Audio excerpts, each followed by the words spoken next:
Pois é, apesar de ter segurado o Flamengo no Maracanã, ter conseguido um empate, o momento do Corinthians é delicado, né? Mas um adversário como o Sport pode ser a solução para começar a tranquilizar a casa de Jair Ventura. O Sport conquistou só 6 dos últimos 42 pontos disponíveis. Vitor La Regina, como é que se prepara o timão aí, o Corinthians, para esse confronto primeiro de 3 diretos em casa? Bem-vindo ao Tá Na Área. Obrigado, Fred. Uma ótima tarde a todos que estão ligados no Tá Na Área. Bom, com certeza a gente pode dizer que o Jair Ventura só pegou pedreira desde que chegou, né? Ele chegou semana passada aqui em São Paulo, no meio de um feriado prolongado, teve um treino para preparar o Corinthians antes do clássico contra o Palmeiras e logo em seguida, semifinal de Copa do Brasil no Maracanã lotado contra o Flamengo. Agora a situação tende a ficar um pouco mais tranquila. São 3 jogos em casa na sequência. Sport neste domingo, Internacional na semana que vem e depois o Flamengo no jogo de volta da semi da Copa do Brasil. E mais do que isso, né, na semana que vem, depois do jogo contra o Sport, o Jair Ventura terá a semana completa de treinamentos. E aí, só depois dessa semana que a gente pode dizer que o time do Corinthians já tem um pouquinho da cara de Jair Ventura. Porque até agora ainda não dá tempo de se ver muita coisa e nos 2 jogos foram posturas muito diferentes. Teve também, é claro, a retranca no jogo do Maracanã contra o Flamengo, que está se falando muito. Agora, quem falou aqui hoje no CT do Parque Ecológico aqui na Zona Leste de São Paulo foi o meio-campo Cleison, que falou um pouco sobre a confiança que esse time do Corinthians pode ganhar nesses 3 jogos em casa que se avizinham aí para a equipe do Corinthians. Vamos ouvir. É verdade, acho que é importante para ele, para nós também, para assimilar um pouco da filosofia de trabalho dele. Com certeza ele vai implantar algumas coisas novas no ataque que vai nos ajudar para a gente poder evoluir aí ofensivamente e conseguir buscar os resultados. É claro que é sempre muito importante defender bem, mas a gente sabe que para ganhar a gente também precisa atacar aí. E com certeza eu creio que ele vai melhorar esse setor também. Olha, um dado interessante que o Corinthians teve um desempenho dentro de casa nesta temporada de 2018 de 66%, né, de aproveitamento. Fora de casa de 39%.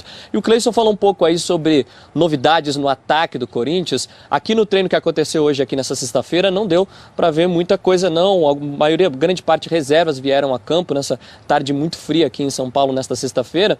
E é claro que dá para supor realmente que o Corinthians vai fazer algumas alterações, não deve vir com 3 volantes para enfrentar o Sport no domingo em Itaquera. Mas por enquanto, novidades não dá para ver, o treino foi muito fechado, apenas algumas imagens de aquecimento.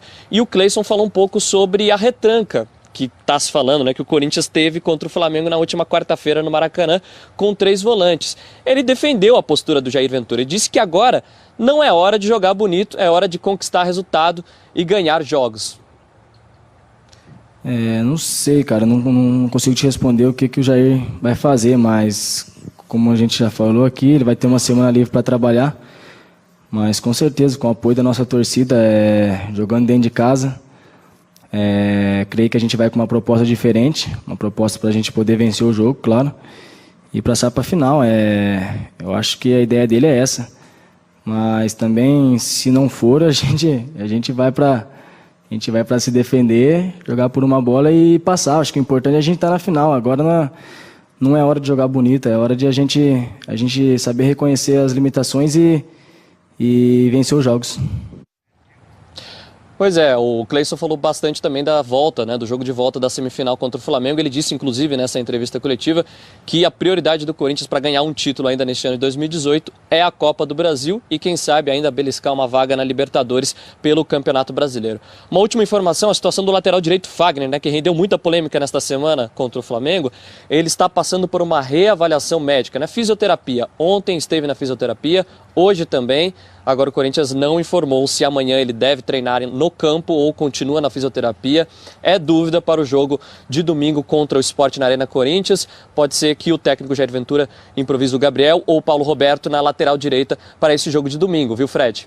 Muito bem, Vitor, o corintiano está sentindo falta de gols, né? O Corinthians está sofrendo um problema no ataque, mas se a gente voltar um pouquinho, ali pro final de julho, tinha jogador do Corinthians pedindo música no Fantástico. Ángel Romero não faz gol há 10 jogos. Você traz alguma informação pra gente dele? Como é que estão os treinos do Romero? Pois é, hoje nem deu para ver o Romero. O Romero também não apareceu aqui no campo, no CT do Parque Ecológico. Mas só uma informação, o último gol do Romero não foi nem nos 3 gols que ele marcou contra o Vasco no Campeonato Brasileiro em Brasília, no estádio Mané Garrincha. Ele fez um gol no jogo de ida das quartas de final da Copa do Brasil contra a Chapecoense na Arena Corinthians. Ele marcou o gol que foi da vitória e naquela época se falava muito que o Romero vivia grande fase. Agora, olha só essa estatística. No pós-Copa, antes desse último gol do Romero, ou seja, do metade de julho até 1º de agosto, o Corinthians teve um desempenho, um aproveitamento de 80%, 4 vitórias e 1 derrota. Desde então, o Romero não marcou gols e o Corinthians tem um aproveitamento de 40%. São 4 vitórias, 3 empates e 3 derrotas. Então você vê que o Corinthians está sentindo muito essa má fase do Romero e o corintiano espera que a má fase acabe no próximo domingo contra o Sport, até porque o Corinthians está numa situação desconfortável na tabela do Campeonato Brasileiro, está na 10ª posição com 30 pontos, 6 à frente do Vasco, que agora é o primeiro time da zona do rebaixamento. Volto com você, Lisandra. Muito obrigada pelas informações, Vitor. Led, vamos repercutir algumas dessas informações que Vitor La Regina nos trouxe. Para começar, o Corinthians tem sido muito criticado aí, vindo de um jogo com o Flamengo em que foi prioritariamente defensivo, né? Desistiu de atacar. Jair Ventura e jogadores saíram da partida dizendo que estavam satisfeitos com aquele 0-0, que aquela postura era a orientação tática para o momento, mas agora vem o Sport. Qual você acha que vai ser ou que deve ser a orientação tática? Bom, para começo de conversa, Lisandro, eu teria escalado a mesma equipe que enfrentou o Flamengo. Com 3 volantes, só com o Jadson na ligação, sem centroavante. Agora, eu teria investido um pouco mais em contra-ataques. Acho que o Corinthians ficou muito limitado à parte defensiva. Tinha jogadores em campo que poderiam ter imposto um pouco mais de velocidade para causar algum desconforto ao Flamengo. A escalação, para mim, foi perfeita. A postura foi covarde demais. O Corinthians poderia ter arriscado um pouco mais. Mas o Corinthians não tem muitos elementos além daquilo que o Jair escalou contra o Flamengo. Amanhã, obrigatoriamente, o Corinthians vai ter que atacar mais, vai ter que se expor mais. Mas também não espere o torcedor que vai ter uma máquina de fazer gol, o time vai ser extremamente ofensivo. Com as características do elenco que o Jair tem, nunca o Corinthians vai ser uma super máquina, um time voltado só para o ataque. Mas, evidentemente, vai ser um time que vai atacar mais do que contra o Flamengo. Mas não esperem um esquadrão atacando o tempo inteiro o Sport, que não é a característica do time. Você falou que teria usado aquela mesma escalação. O Jair tem 2 jogos. No primeiro, que foi contra o Palmeiras, ele fez diferente. Ele usou o Pedrinho no meio, o Roger mais à frente. No entanto, ele não conseguiu um resultado tão diferente. Quer dizer, não estou nem falando da derrota, eu estou falando de que... Nenhuma postura. Exatamente. O time finalizou 4 vezes em cada jogo. 4 vezes e 4 vezes erradas. Exatamente. Porque não adianta mudar peça só. Não tem. O time do Corinthians aí é um time para treinar. Você não tem tempo para treinar. Então o que o Jair vai fazer? Exatamente o que ele fez no Botafogo. E no Botafogo ele teve muito mais tempo para treinar. Vai estabelecer um time titular, uma forma de jogar, vai se defender bem e em alguns momentos vai contra-atacar. Esse é o Corinthians que o torcedor vai ter que se acostumar e, em alguns casos, engolir até o final do ano. São as peças que o Corinthians tem, principalmente no momento que o Jair não tem tempo para treinar. Se ele tivesse no início do ano, ele poderia fazer com esses mesmos jogadores um time mais envolvente, um time mais alternativo, um time que chamasse mais atenção do torcedor. Agora, sem tempo para treinar, é fechar a casinha, se defender e tentar ganhar num bote, num contra-ataque aqui, outro contra-ataque ali, coisa que não aconteceu contra o Flamengo. Esse foi o defeito. Sobre o tempo para treinar, né? Agora vai ter, depois dessa partida, uma semana cheia contra o Internacional, aí vem na sequência Inter, depois Flamengo, que é o jogo decisivo. Talvez ele consiga fazer algum ajuste também, ali.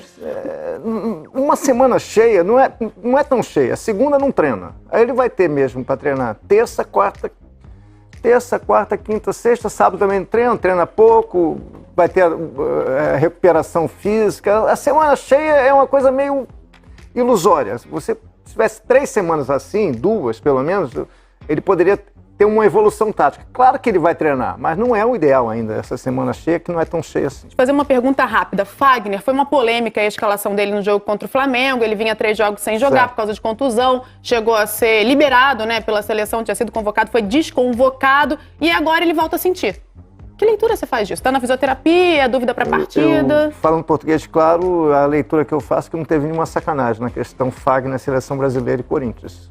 Ele realmente não tinha condição de ser convocado para a Seleção Brasileira E o Corinthians, ele melhorou. Ele teve 2 dias de recuperação, ele melhorou, mas não tinha condições de jogo completa para enfrentar o Flamengo. O Corinthians pôs ele no sacrifício, assumindo o risco. E ele voltou a se machucar, voltou a sentir a lesão. Foi o que aconteceu. O Corinthians só pôs o Fagner em campo contra o Flamengo porque era uma decisão. E como ele não tem um elenco completo, um elenco farto, cheio de alternativas, ele precisou de usar o seu jogador mais experiente, mais tarimbado, com mais peso, que é o Fagner. Mas numa rodada intermediária de Brasileiro, nessa rodada, por exemplo, ele pouparia o Fagner. Ele não assumiria o risco. Então correu o risco e voltou a sentir. Não houve nenhuma maldade com a seleção brasileira, com o Flamengo. Só o Corinthians resolveu pôr o Fagner em campo em cima da evolução que ele teve, que ainda não era perfeita para ser escalado. Daqui a pouco a gente volta a conversar. Certamente. Tá na área, indo para um rápido intervalo.